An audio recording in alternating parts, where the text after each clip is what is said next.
लेकिन मोहम्मद से अगर प्यार है तो अंदर होना चाहिए ना। जी, बिल्कुल। तख्तियों पे लगा के अगर मैं कहूँ मैं अपने बाप से प्यार करता हूँ, मैं तख्ती लेके घूमूंगा? मोहम्मद जी का जो पूरा लाइफ का कहानी है, मोहम्मद जी क्यों कहा आपने? अगर आपको आज़ादी दी जाए कि आप इस्लाम में कुछ कुछ चीज़ों को आप बदल सकते हैं, तो आप क्या बदलना चाहेंगे? यार वो पूरा कुरान ही बदलने लायक है, उसमें कुछ भी नहीं है यार। अबू अल कासिम इसका पैदाइशी नाम है मोहम्मद साहब का जो। अच्छा। सॉरी मैंने हिसाब लगा दिया। नुपुर शर्मा जी का जो कमेंट है, तो वो कितना सही आप समझते हो? वो हदीस में लिखा हुआ है, सही बुखारी की हदीस है 51-34। क्या है वो, एक बार बता 6 साल की बच्ची के साथ में निकाह। ऐसा उन्होंने किया हुआ है। हाँ। लड़कियों का जो है या महिलाओं का इस्लाम धर्म में उनकी क्या भूमिका है? 0। हेलो फ्रेंड्स, मेरा नाम है रितेश पांडे, आप देख रहे हैं आरडीजे ट्यूटोरियल। आज के इस वीडियो में हम बात करेंगे जो कि एक्स मुस्लिम सलीम के नाम से फेमस हैं। आप बताइए थोड़ा सा आपके बारे में। बस मैं एक आम इंसान हूँ और मैंने कुरान को पढ़ के समझ लिया है कि ये अल्लाह की किताब नहीं है जी। यही तबलीग मैं अपने मुस्लिम कम्युनिटी में कर रहा हूँ। बस इतना ही है मेरा। जी, तो शुरुआत करते हैं आपके नाम से। आपका नाम जैसे एक्स मुस्लिम सलीम है, तो ये नाम क्यों है? एक्स मुस्लिम का मतलब है कि हमने इस्लाम के स्क्रिप्चर को छोड़ दिया है। पहले पकड़ के रखे हुए थे, अब छोड़ दिया है, इसलिए लोग एक्स मुस्लिम लगा लेते हैं हमारे साथ। हैं तो वैसे भी हम मुसलमान ही, नाम के भी, खतना के भी, पहचान के भी हैं मुसलमान जी। तो एक्स मुस्लिम है क्योंकि आपने इस्लाम के स्क्रिप्चर को जो है छोड़ दिया, पर छोड़ने का कारण क्या रहा? या उसमें गलतियां, क्योंकि कुरान को अल्लाह की, ईश्वर की किताब बताया जाता है कि ईश्वर ने भेजी है, तो हमें उसमें पढ़ने के बाद पता लग रहा है कि ये ईश्वर की हो ही नहीं सकती जी। जिस टाइप की उसके अंदर बातें हैं। तो वो एक किसी शासक की बात हो सकती हैं, तो वो शासक मोहम्मद था। मोहम्मद ने अल्लाह का नाम यूज करके अपनी बातें जो है कुरान के अंदर, कुरान 70% तो बाइबल की कॉपी है जी। ये दाऊद अलैहिस्सलाम उधर डेविड था, आदम अलैहिस्सलाम उधर एडम था, सोलोमन हजरत सुलेमान बना दिया, याकूब को जैकब को याकूब बना दिया, नाम चेंज करके एज इट इज उनकी कहानी इस्लाम के अंदर घुसा रखी है। मोजेस को मूसा बना दिया। तो जब तक आपने इस्लाम धर्म से रिलेटेड जो भी उनका धर्म ग्रंथ है, जो कुछ भी आपने पढ़ा नहीं था, तब तक आपकी क्या आइडियोलॉजी थी और उसके बाद आप में क्या चेंजेस आए? तब तो मानते थे, तब तो इस्लाम को मानते थे, अल्लाह को भी मानते थे, अल्लाह के रसूल को भी मानते थे जी। सारी बातों को मानते थे उस टाइम, क्योंकि पढ़ा ही नहीं था। जी।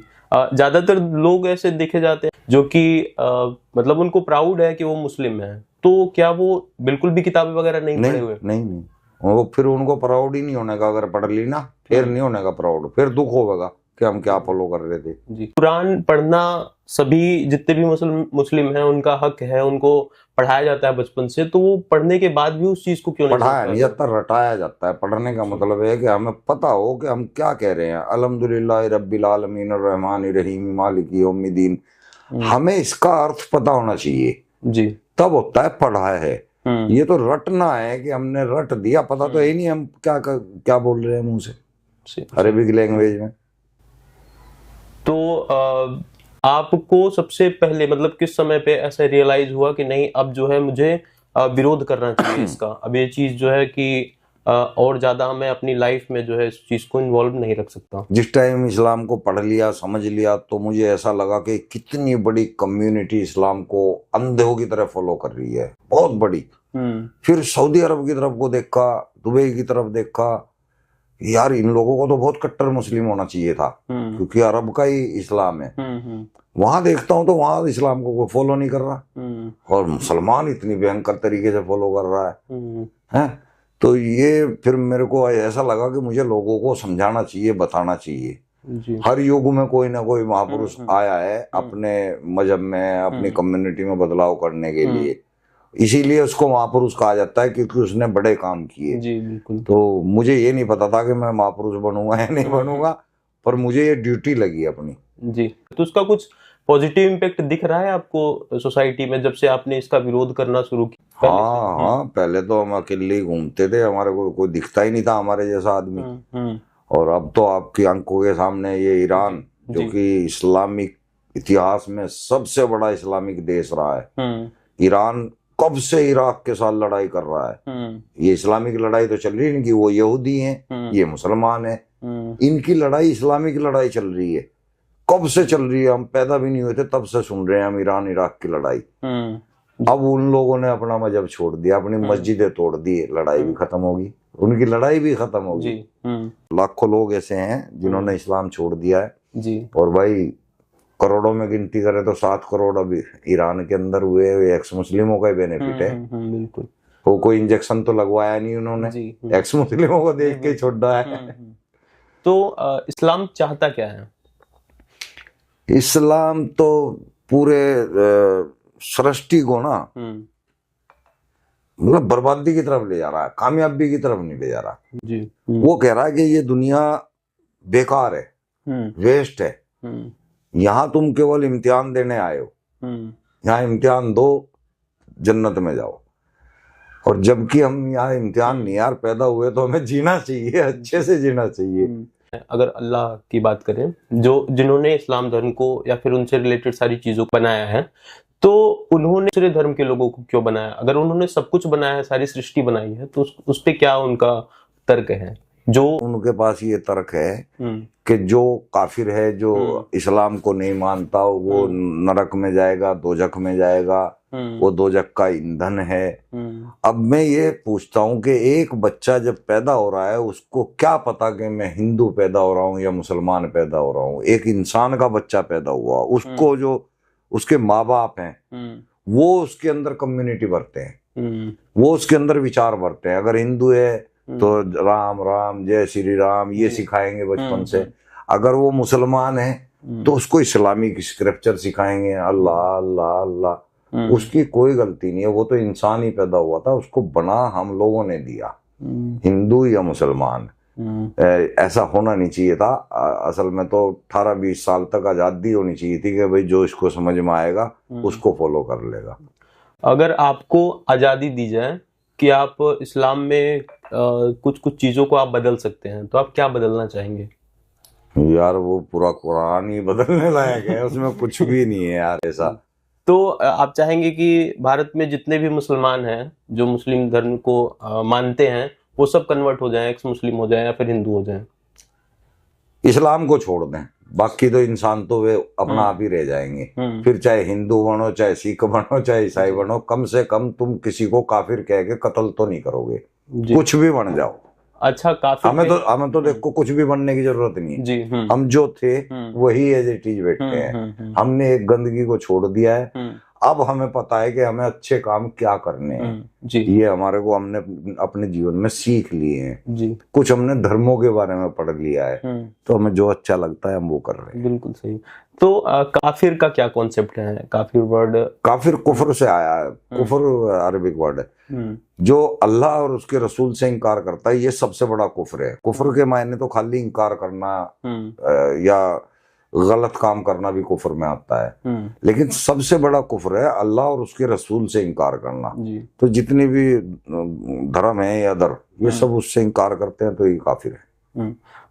अभी रिसेंट में आई लव मोहम्मद का प्रोटेस्ट जो चल रहा था, जो लोग सड़कों पे आ रहे थे भारी संख्या में, तो उनका क्या इंटेंशन था और वो क्या दर्शाना चाहते थे, या फिर वो उनका वो प्यार है जो लोगों को समझा दिखाना? नहीं, वो हिंदू को डराना चाहते हैं, अदर कास्ट को डराना चाहते हैं। वो दिखाना चाहते हैं कि हम मजबूत हो रहे हैं, हम कमजोर नहीं है, हम तुम्हारे से लड़ेंगे, एक दिन गजवाए हिंद करेंगे, ये दिखाना चाह रहे हैं वो जी।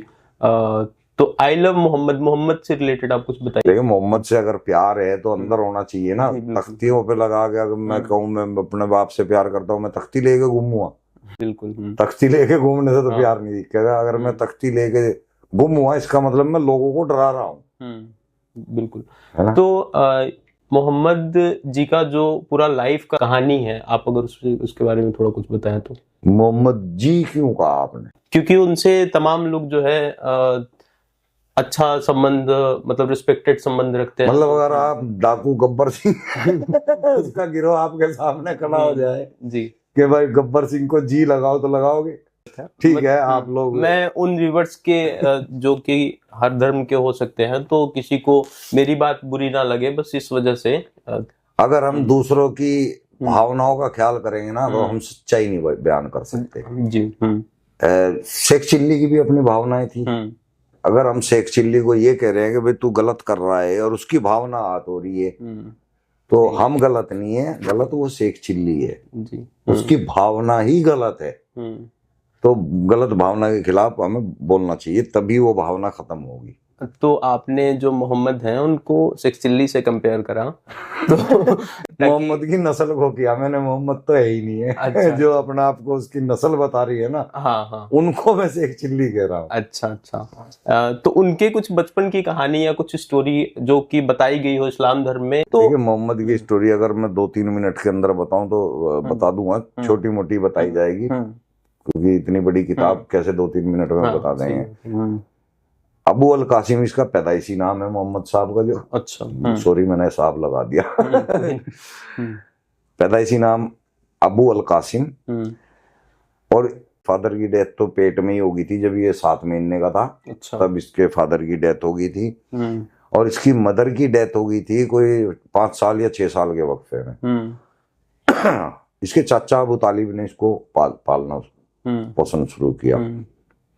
चाचा था वो एक गार्जियन तो बन सकते हैं, लेकिन जैसे अपनी औलाद का आदमी करता है ना, ऐसे नहीं कर पाता, फर्क रह जाता है।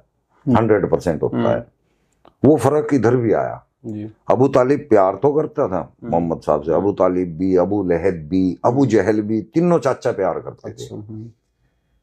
उस प्यार के अंदर ये नाकामयाब सा आदमी हो गया और आवारागर्दी, कभी काम पे चले गए, बकरियां चराने, ऊंट चराने, कभी मेवों के काम में, कभी चले गए, कभी 4 पैसे आ गए तो बैठ गए, खाना पीना शुरू। शराब का दौर था उस टाइम। मुसलमान चिढ़ते हैं कि हमारे मोहम्मद को शराब भी बोल रहा है। भाई अपनी तरफ से थोड़ा ही बोल रहा हूँ, हदीसों में लिखा हुआ है, वहां से बोल रहा हूँ। सहाबाओं की शराब का जिक्र कुरान में है, सूरह निसा की 43 के अंदर। तो ये शराब पीते थे, काफिले लूटते थे। 25 साल के बाद इसको मौका मिल गया खदीजा के साथ काम करने का। अच्छा। खदीजा एक 40 साल की महिला थी, 2 बार विधवा हो चुकी थी और सबसे अमीर आदमियों की विधवा थी। अच्छा। अब इसने उसके साथ नजदीकियां बढ़ानी शुरू की। अब वो 40 साल की महिला, जवान आदमी मिल रहा है 25 साल का, तो आकर्षित होगी। आकर्षित होने के बाद शादी होगी। मोहम्मद की लाइफ टंच होगी, बेहतरीन। अब 10 साल तक तो वो बहुत टॉप का आदमी रहा, शरीफ, बहुत बढ़िया, क्योंकि उसको पता था कि अगर खदीजा ने जरा सा भी कुछ इधर उधर देख लिया तो छोड़ देगी। कहानी खत्म, पैसा भी खत्म। खदीजा 10 साल के बाद मर गई। मरने के बाद उसकी अथाह दौलत का मालिक मोहम्मद जी।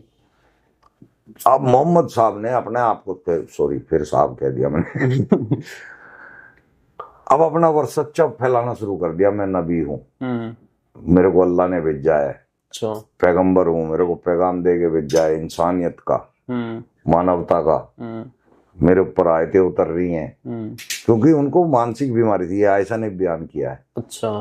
कि मोहम्मद साहब को फिर सॉरी यार फिर साहब निकल गया, मुंह से निकल जाता है आयशा ने बयान किया हुआ है कि मोहम्मद साहब को फिर यार गलत बात है ना, कि भाई उनको रात में बोलने की आदत थी, बड़बड़ाने की आदत थी। वो इमेजिन करने लगते थे कभी कुछ कि मुझे फलाना दिख रहा है, मुझे कुछ ऐसा दिख रहा है ना। तो उसका भाई था खदीजा का, वर्का बिन नौफेल। अच्छा। उसने ये आइडिया दिया था मोहम्मद को। अच्छा।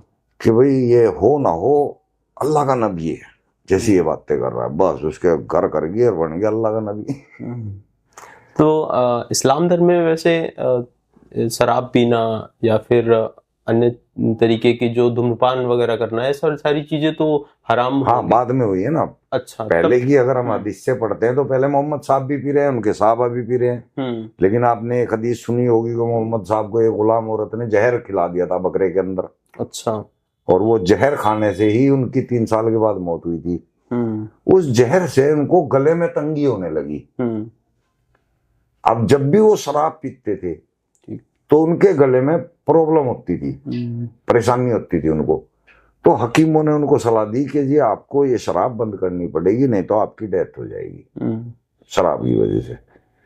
तो उन्होंने कच्ची शराब, क्योंकि कच्ची पहले कोई इंग्लिश तो मिलती नहीं थी, कच्ची होती थी, मोहम्मद साहब ने पहले कच्ची शराब बंद की।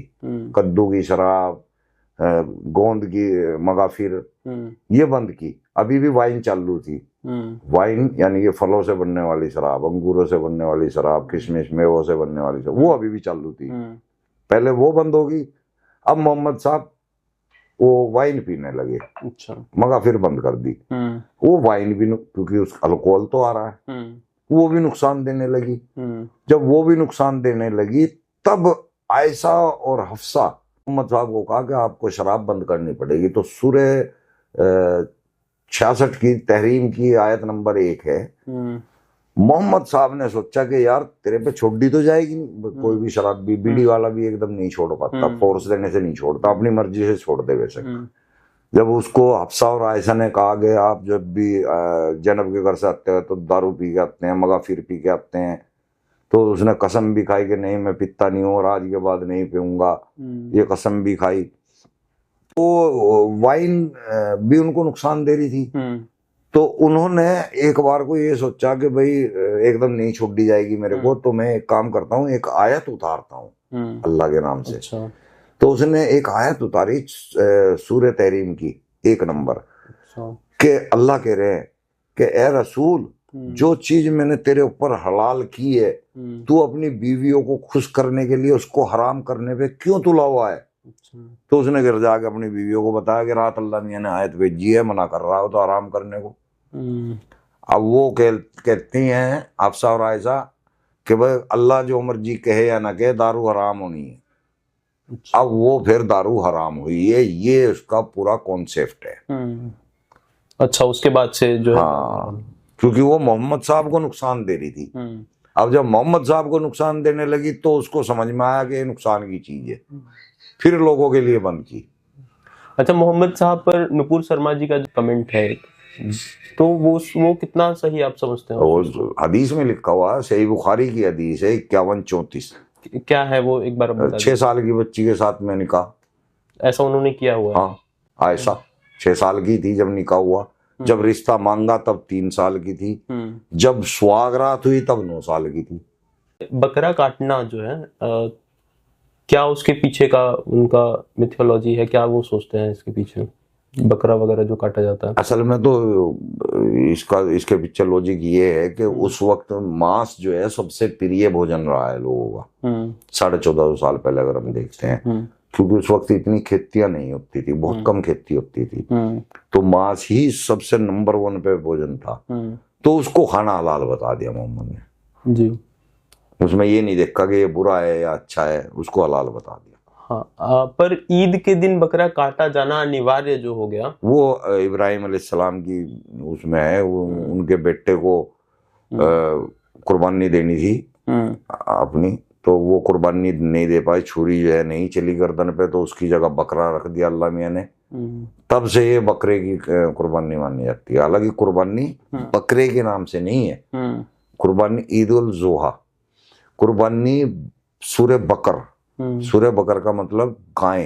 अच्छा। गाय प्रथम है, गाय की कुर्बानी प्रथम है, उसके बाद ये जानवर बताए गए जो अलग अलग जानवर है।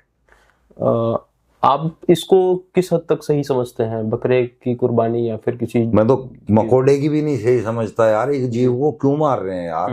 अब हमारे पास खाने को हजारों व्यंजन है, खाओ। बिल्कुल। अब ये थोड़ा ही कि हमें मीट की जरूरत है, विटामिन या प्रोटीन भी लेना हो तो प्रोटीन के लिए बहुत चीजें आ गई हमारे पास।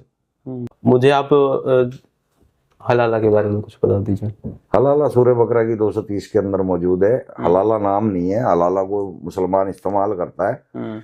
असल में तो एक बार अगर हमने किसी को तलाक दे दी ना, तो वो औरत ताजिंदगी हमारे पास नहीं आ सकती। अच्छा। असल में इस्लाम के अनुसार। लेकिन सूरे बकरा की 230 एक ऐसी आयत है जो मुसलमानों को रास्ता दे देती है कि भाई अगर तुमने गलती से अपनी बीवी को तलाक दे दी तो इस तरह से वापस ला सकते हो। यानी कि अब तुम अपनी बीवी की शादी किसी और से कराओ, उसके बाद में वो उसको तलाक दे देगा, फिर उसकी इद्दत करो, इद्दत करने के बाद वापस आ सकती है। ये कुरान ने बता दिया, उसको हलाला नाम दिया है। अच्छा, हलाला कौन कर सकता है? कोई भी कर सकता है। अदर धर्म का आदमी छोड़ के मुसलमान। अब खतना बताइए। खतना जो है कि काफी चर्चा में रहता है, ये विषय जो है हिंदू धर्म के लोग भी इस चीज का खंडन करते हैं और एक प्रकार से मजाक भी बनाते हैं, और मुस्लिम लोग भी इसको जस्टिफाई करते हैं। बट आपका क्या पॉइंट ऑफ व्यू है इस पे, खतना पर? देखो जी, खतना नमाज इस्लाम का हिस्सा है ही नहीं है, लेकिन ये मुसलमानों की पहचान बन चुकी है। अगर आप खतना नहीं कराओगे तो आपको मुसलमान नहीं माना जाएगा। असल में इसका इस्लाम से कोई वास्ता नहीं है। इस्लाम में खतना के बारे में कोई जिक्र नहीं। लड़कियों का जो है या महिलाओं का इस्लाम धर्म में उनकी क्या भूमिका है? जीरो। उनके लिए कोई काम नहीं बताया। उनको तो काम भी दिया है तो जन्नत में दिया है कि तुम्हारे आदमी को जो 72 उरे मिलेंगी उनकी नाइट फिक्स करनी है, तुमने उनकी सरदार बनोगी, ये काम दिया है वो महिला को।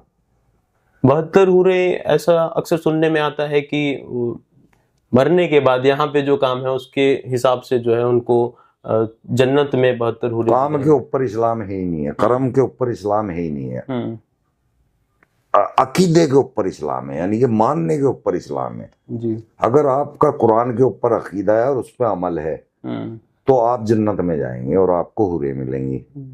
अगर आपका अकीदा नहीं है तो आप कर्म जितने मर्जी अच्छे कर लो, आप जन्नत में नहीं जाओगे और आपको 72 हुरे नहीं मिलेंगे। मोहम्मद ने इतनी गलती करी हुई है अपने जीवन काल में, तो अगर आपको सजा सुनाना होता तो आप उनको क्या सजा देते? यार दुनिया में बहुत कम है ऐसी सजा। मैं तो भाई बहुत भयंकर देता गुरु, अगर वो मेरे सामने होता। मतलब ऐसी सजा जो किसी को ना मिली हो आज तक, क्योंकि उसने इतनी बड़ी कम्युनिटी को बेवकूफ बनाया है, कितने बड़े समाज को मूर्ख बनाया है। ऐसे आदमी की सजा बहुत खतरनाक होनी चाहिए। अच्छा, मिली भी है सजा, अगले को मिली भी है, ये नहीं क्या हमारा भी मानना है कि कर्मों की सजा मिलती है यहाँ पे, उसको भी मिली है। उसका सर्वनाश हो गया, उसका नाम लेने वाला भी कोई दुनिया में नहीं है। फिर भी जो है सड़कों पे लोग आई लव मोहम्मद करके, वो अलग नाम, वो नाम लेने वाले हैं। मैंने उनके परिवार का कहा है कि उनके वंश का कोई आदमी जीवित नहीं है। ये तो वही है ना अंधभक्त, जिनको पता ही नहीं है कि भाई मोहम्मद क्या था, कौन था। किसी को उसकी कहानी का नहीं पता, किसी को उसके हदीसों का नहीं पता। बस हमारे पूर्वज मानते आ रहे हैं तो हम भी मान रहे हैं। अच्छा, जो मुस्लिम कम्युनिटी जो इंडिया में रह रही है, तो क्या जो चाहती भी है कहीं ना कहीं मन में कि वो इस्लाम धर्म को जो है छोड़ दे, क्योंकि उसकी बुराइयां, मान लीजिए अगर उन्होंने पढ़ाई करी तो अभी वो छोड़ना चाहती है, तो उनके सामने कुछ प्रॉब्लम्स आती हैं, कुछ चैलेंजेस आते हैं। चैलेंजेस क्या भाई, मरने वाला काम है, आदमी कत्ल करने को घूम रहा है। मेरे बारे में कितनी वीडियो आ रही है, लोग अपील कर रहे हैं कि इसको कत्ल करो, इसको मार दो, ये इसका सर कलम कर दो। FIR जिहाद चल रहा है मेरे खिलाफ। क्या अभी 20-22 थानों के अंदर, यही 10-12 दिन के अंदर 20-22 थानों में FIR मेरे खिलाफ जा चुकी है। लिखी नहीं गई है, जा चुकी है, और उनपे अगले अपनी तरफ से कार्रवाई भी करते हैं थाने वाले। भाई मुझे भी पूछते हैं, फिर मैं बोलता हूँ भाई मेरे पास में टोटल रेफरेंस है, अगर आप FIR लिखोगे तो मेरे रेफरेंस भी लिखने पड़ेंगे आपको, फिर उन पर बात भी होगी, तो फिर वो आगे बात बढ़ती नहीं। तो क्या आपको लगता है आगे आने वाले भविष्य में क्या स्थिति होने वाली है मुस्लिम? अभी दिख रही है मुसलमान, इस्लाम खत्म होता जा रहा है, अभी दिख रही है। आने वाले 15-20 सालों में इंडिया में नहीं दिखेगा इस्लाम को खत्म करने वाले कौन होंगे? वो जो कि उसको पढ़ के उसका विरोध करने वाले लोग हैं, या फिर दूसरे धर्म के लोग आक्रामक होंगे? नहीं, दूसरे धर्म के लोग इस्लाम को नहीं खत्म कर सकते। चाहे पूरी कायनात के लोग इकट्ठे हो जाए, इस्लाम को नहीं खत्म कर सकते। पूरी कायनात के लोग भी, मुसलमान ही खत्म करेगा, मुसलमान ही कर सकता है। मुसलमान जो उसको पढ़ेगा, कुरान को पढ़ेगा, उसको समझेगा, वो खत्म करेगा। हाँ, तो जो खुद ही छोड़ देंगे, छुड़वा नहीं सकता कोई इनसे। कोई नहीं छुड़वा सकता, हम भी नहीं छुड़वा रहे। अभी ये जब हमें सुन के पढ़ते हैं तब ये छोड़ रहे हैं। अभी जो चैलेंजेस आ रहे हैं उनकी लाइफ में, उसको वो कैसे हैंडल करें? आप तो मान लीजिए ठीक है, आप उन चुनिंदा लोगों में से एक हैं जिन्होंने इस चीज को, इस प्रॉब्लम को जो है हैंडल कर लिया। आपने इसका बड़जोर विरोध भी किया और आपको किसी प्रकार का कोई भय या डर नहीं है, तो उन तमाम लोग जो छोड़ना चाहते हैं, जिनकी लाइफ में प्रॉब्लम्स आ रही है, तो वो कैसे छोड़ें, या फिर आपकी साइड से उनको क्या सपोर्ट मिल सकता है? मेरे पास तो जो भी आता है उसको पूरी सपोर्ट मिलती है, 101 सपोर्ट मिलती है, चाहे वो किधर भी बैठा हो, उसका कोई कुछ नहीं उखाड़ पाएगा, क्योंकि मेरे साथ मजबूत लोग बैठे हैं, ताकतवर लोग बैठे हैं मेरा साथ देने के लिए। जो मेरा साथ देंगे वो मेरे जरिए आने वाले आदमी का भी साथ देंगे। तो मौका है मुसलमानों के लिए खड़े होने का, जब तक ये सरकार है। इसके बाद नहीं, अगर कांग्रेस आ गई फिर नहीं है भाई। कांग्रेस इस चीज को सपोर्ट करती है? हाँ, 100% सपोर्ट करती है। कांग्रेस ने तो पाकिस्तान बनाया, कांग्रेस ने तो बांग्लादेश बनाया। तो बेसिकली आपको जो है बीजेपी गवर्नमेंट का सपोर्ट है? हालांकि मुझे वाकई में गवर्नमेंट का कोई सपोर्ट नहीं है, मुझे मानवतावादी लोगों का सपोर्ट है। एक मुसलमान जो है कितनी शादी कर सकता है? 4।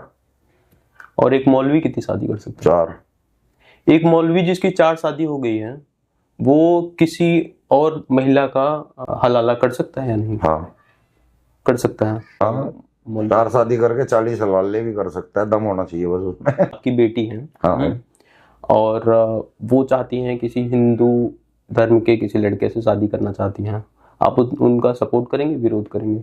नहीं, मैं तो सपोर्ट करूंगा, पर वो तो मेरी लड़की की तो शादी हो चुकी है। अच्छा ठीक है, पर मैं तो उसकी मर्जी पे ज्यादा चलूंगा। बेसिकली आप चाहेंगे कि जो प्रॉब्लम महिलाएं फेस कर रही हैं उनके जीवन में, इस्लाम धर्म में वो ना करे, आपका परिवार एटलीस्ट ना करे, उसमें आप जितना भी कोशिश कर पाएंगे करेंगे। जो इंसान की मानसिकता अगर गलत है या दूषित है, तो उनका अगर मानसिक सुधार होता है तो अच्छा काम है। और मेरे हिसाब से और भी तमाम मुस्लिम धर्म के ऐसे लोग जो कि आपकी आइडियोलॉजी को फॉलो करते हैं, आपके साथ जुड़ें और जो है इस्लाम धर्म को सुंदर बनाएं। हाँ, मैं गंदगी से बाहर निकालना चाह रहा हूँ, मैं उनको शिक्षित होते हुए देखना चाह रहा हूँ, मैं उनको भारत के अंदर सम्मानित होते हुए देखना चाह रहा हूँ, हिंदू के लिए मुसलमान के अंदर प्यार देखना चाह रहा हूँ, और मुसलमान के अंदर हिंदू के लिए प्यार देखना चाह रहा हूँ। मैं ये मजहबी जो हमारे अंदर लड़ाई है ना, या नफरत है मजहबी, इसके खिलाफ हूँ, और ये कुरान से आ रही है, तो इसको हम खत्म करना चाह रहे हैं। अगर ये हो जाए तो कितना बेहतरीन देश हो जाएगा हमारा। आप चाहते हैं कि कुरान ही बैन हो जाए इंडिया में? होना चाहिए, हो जाए ना। हाँ, और मुस्लिम धर्म ग्रंथ में या तो सुधार किया जाए या फिर नया स्तर से सुधार ही नहीं है कुरान के अंदर, सुधार का कोई गुंजाइश नहीं है, तो नए सिरे से एक नया अध्याय लिखना चाहिए। कुछ भी नहीं लिखना चाहिए, हमारे पास सब कुछ है जीने के लिए, हमें ना कुरान की जरूरत है ना हदीस की जरूरत है। सुबह जाए अपना काम पे, अपने बच्चों को भेजे स्कूल, शाम को अपने परिवार के अंदर आए, बढ़िया से खुश हो के खाना खाएं। हिंदू से भी प्यार हो, सिख से भी प्यार हो, ईसाई से भी प्यार हो, हमें किसी से नफरत रखनी ही नहीं है। ठीक है, धन्यवाद। आप हमारे साथ बने रहें, और हमने जो भी बातें करी इसमें जो आपको अच्छा लगा हो वो अपने जीवन में आप जो है धारण करें, और जो बुरा लगा हो उसको आप इग्नोर करें। और अगर आप जो है कुरान पढ़ें और उसमें जो कमियां हैं उनसे आप इनकार करते हैं, तो आप जो है इनके साथ जुड़िए फिर, और डरिए मत किसी चीज़ से। जो भी गलत है उसका विरोध करिए। आज का समय जो है नवीन भारत है ये, और हमें जो है पहले की 200 साल या 2000 साल जो भी पुरानी चीज़ों को जो है समय समय पे अपडेट करनी चाहिए या बदलनी चाहिए। तो समय है ये बदलने का खुद को, और खुद के विचारों को। किसी से डरने की जरूरत नहीं है। कोई भी प्रॉब्लम होती है तो आप इनसे कांटेक्ट कर सकते हैं। मेरे से क्या, नजदीक की थाना भी है। ठीक है, धन्यवाद।